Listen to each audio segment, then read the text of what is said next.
World Wide Web brought the great levelling its early pioneers dreamed of. Dr. Alex Krotowski investigates the virtual revolution now on BBC Two and on BBC HD.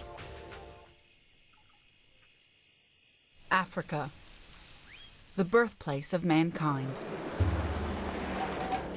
But it's not the past that brings me here, it's the future. Africa has just been plugged into broadband. And as the World Wide Web grows and spreads across the continent, it's transforming all that it touches. The small town of Abiriu in Ghana is just one of the latest to be hooked up to the globe. I'm traveling with Sir Tim Berners-Lee, the man who invented the web. It's 20 years since he made his breakthrough. And now the divide between the digital haves and have-nots is shrinking fast. I think the web is about connecting humanity. Now that we've got to the point that 20–25% of the world are using it, then suddenly the question is, what about the other 80%? This community center may not look like much, but it's the new frontier of this virtual revolution. It was a little bit like going back in time to when people first came across the web. We wouldn't, in the early days have been anything like as presumptuous as to say, how can we make sure this gets to the furthest reaches of rural Africa? But what exactly is it that we've created over the last 20 years? What does it mean? Is our wired digital world a blessing or a curse? If the web does take root in Africa, as it has done elsewhere, then this will be the next continent to be reshaped by the digital revolution. But how has the web affected us in the 20 years since it was created? And what does that mean for the future of the people here and the majority of the world who aren't yet connected? The web is the defining technological revolution of our lifetimes. Almost 2 billion of us are now online. And in the 10 years that I've been studying the web and writing about it as a journalist, I've seen it take our world and shake it apart. The web has created unimaginable wealth, yet encouraged millions to work for nothing. It's challenged authority, yet allowed regimes to spy and censor as never before. And it's been blamed for creating a generation of web addicts, yet opened up new realms of knowledge. In this series, I'll be meeting all the pioneers and key players, everybody from Google to Facebook, Twitter to Amazon. The people who've helped bring about this seemingly unstoppable leveling of power, culture, and values that's having such an impact on all of our daily lives. Well, the web is how mankind communicates nowadays. It's like the internet has become a brain. It's the smartest brain in the world. It is an empowering tool that has more potential than any other that human civilization has ever developed. The world is just going to keep on getting more and more open. There's going to be more information available about everything.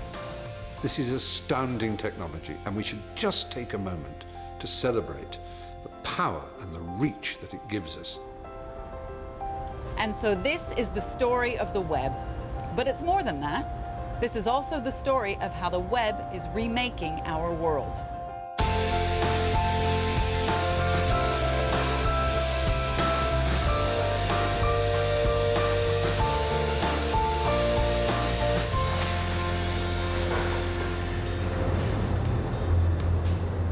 It's been more than 2 centuries since we last witnessed anything of the same scale and speed as the upheaval now being ushered in by the web. The Industrial Revolution was powered by what was then a radical new technology: steam. And now the web heralds the next great revolution. Why? Well, because it does for information what steam once did for physical force. It supercharges it. The web allows anyone to publish and to distribute words, images, videos, and software globally, instantly, and virtually for free. A quarter of the planet now uses the web. On any given day in the British Isles, over 35 million of us will log on.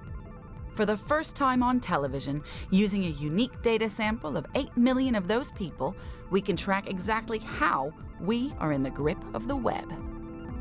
The web is where we spend our money, around £1 billion a week. Britain's most active e-shoppers? In Swansea, with Kirkwall and the Orkneys in second place. It's where we fall in love, with 5 million of us using a dating website every month. Manchester and central London have proportionally the most online lonely hearts. It's where we get our sexual kicks. Surveys have suggested up to 40% of British men view web porn. The highest density of visits to adult sites is in Harrogate, with Bromley close behind. And the web is where we express opinion. 18 million of us read blogs. Dumfries the least, West London the most. The web is a revolution. It's been hailed as the great leveling of humanity, a new frontier that gives us all equal access, equal voice, equal potential. The pioneers who paved the way for the web thought of it as the ultimate empowering tool, and so it came wrapped in an attitude, an online ideology that wants to give power to the people. The internet is a kind of rebellion. These people were opposed to the notion of hierarchy and authority. The people who originally created the internet were, by and large, social misfits who wanted to go on being social misfits. In a way, the libertarians have found their way to a space that is perfect for them to play out their ideas. It has completely blown apart and leveled access to communications and collaboration. The web as a great leveler, of course, is one of the goals of the web. In this film, I want to explore how the dream of leveling is playing out through the web, how it's overturning long-held notions of ownership, value, and expertise, how it's challenging business models, and how the equality promised by the web clashes with human nature, our innate desire to profit and control.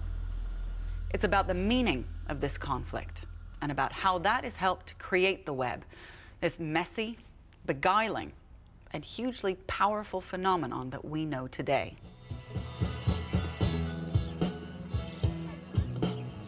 The ultimate claim for the web as an empowering tool is that it blows open access to knowledge. To find out how, I've come to one of the new pillars of the American educational establishment. No, not an Ivy League college like Harvard or Princeton, but the town of Dixon, New Mexico, where they're celebrating Labor Day. I'm here to meet Einar Kvaran. Today, he's playing drums in his band. But at home, he's a quiet revolutionary. Einar is part of a remarkable endeavor that uses the web to allow ordinary people to create something extraordinary. He's a legendary and prolific contributor to Wikipedia, the online encyclopedia that's becoming the most important information source in the world. When I first heard about it, I thought this is the craziest thing. Can't possibly even happen. How can you have something that anybody in the world can edit? How can you trust it? What's even the point of it? More than 65 million people around the world use Wikipedia each month. And instead of just accessing knowledge, they can author and edit it. The site's 14 million articles are the result of anonymous contributions from people like Einar, who don't need any formal qualifications. I have a list of something over 1,000 articles. If anyone makes an edit in that article, it will appear on my checklist. And if I disagree with it, I will undo it. And then if they disagree with my undoing, they can undo it. So that's kind of the basic premise, is that anybody in the world who has access to a computer can get on and edit the information. The idea is that instead of truth, knowledge, and accuracy being agreed on by experts and handed down by an elite from above, it will slowly emerge from the masses and come up from below. But by challenging centuries of scholarship, this new form of people power has ignited a huge argument.